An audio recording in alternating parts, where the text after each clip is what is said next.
Shalom, salam sejahtera untuk kita semua. Perkenalkan, nama saya Ermalinda Banu dengan NIM 21030303034, Prodi Sosiologi semester 2. Pada kesempatan kali ini saya akan menjelaskan tentang biografi dari ahli teori sosiologi klasik Auguste Comte. Yang pertama, pendahuluan. Sejarah sosiologi berasal dari ilmu filsafat yang lahir pada saat terakhir perkembangan ilmu pengetahuan. Orang yang pertama kali memperkenalkan istilah sosiologi adalah seorang ahli filsafat yang berasal dari Prancis bernama Auguste Comte. Dia dikenal sebagai Bapak Sosiologi karena dia merupakan orang pertama yang membedakan antara ruang lingkup dan isi sosiologi dari ruang lingkup dan isi ilmu sosial lainnya. Sosiologi yang lahir pada tahun 1842 ditandai tatkala dengan diterbitkannya buku dari Auguste Comte yang berjudul Positif Filosofi. Banyak pemikiran dan teori Comte yang sangat tersohor pada saat itu hingga sekarang. Menurut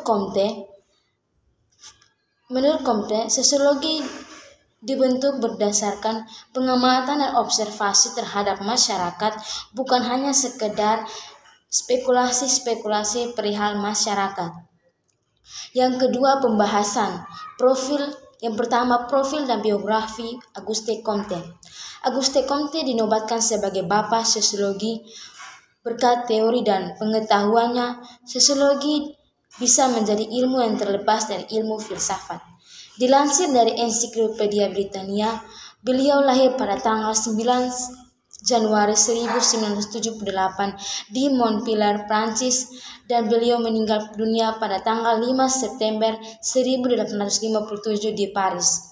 Ia dinobatkan sebagai Bapak Sosiologi Dunia dari Comte karena kata-kata sosiologi pertama kali digunakan. Ayah Comte, Louis Comte, merupakan seorang pejabat pajak dan ibunya Rosalie Boyer merupakan seorang yang sangat taat agama. Di usia yang sangat dini, ia sudah mulai mengikuti pertentangan republikanisme dan spekitisme yang terjadi di Prancis. Comte kemudian masuk sekolah pada tahun 1814. Sekolah tersebut dulunya adalah sekolah insinyur militer, namun sekarang diubah menjadi sekolah umum untuk pengetahuan umum. Hanya bertahan 2 tahun, Comte harus pindah pada tahun 1816. Di tempat baru Comte ia mempelajari tentang pengetahuan, matematika, dan jurnalistik. Comte juga menghabiskan waktunya dengan membaca buku filsafat dan sejarah. Dirinya sangat tertarik dengan para pemikir beberapa tatanan dalam sejarah manusia. Tahun 1828 hingga 1829, dirinya berhasil mempublikasikan filosofi positif pada sebuah buku yang berjudul Cours de Philosophie Positive. Dari tahun 1832 hingga 1842, Comte merupakan seorang pengajar dan penguji di beberapa sekolah. Namun pada tahun-tahun terakhir dirinya bertengkar dengan pihak sekolah dan ia harus kehilangan pekerjaannya. Comte menikahi Caroline Massin pada 1825, namun pernikahan tersebut kandas pada tahun 1842.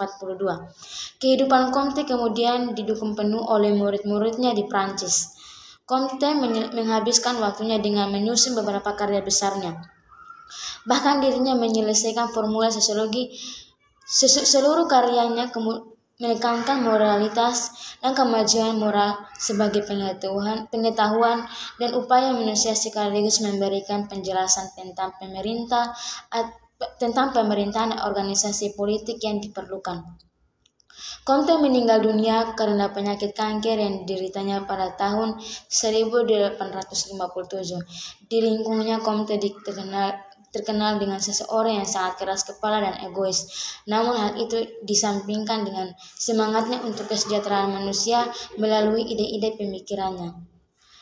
Dia mengabdikan dirinya tanpa lelah untuk menyebarkan dan mengenalkan paham-pahamnya dalam upaya meningkatkan masyarakat.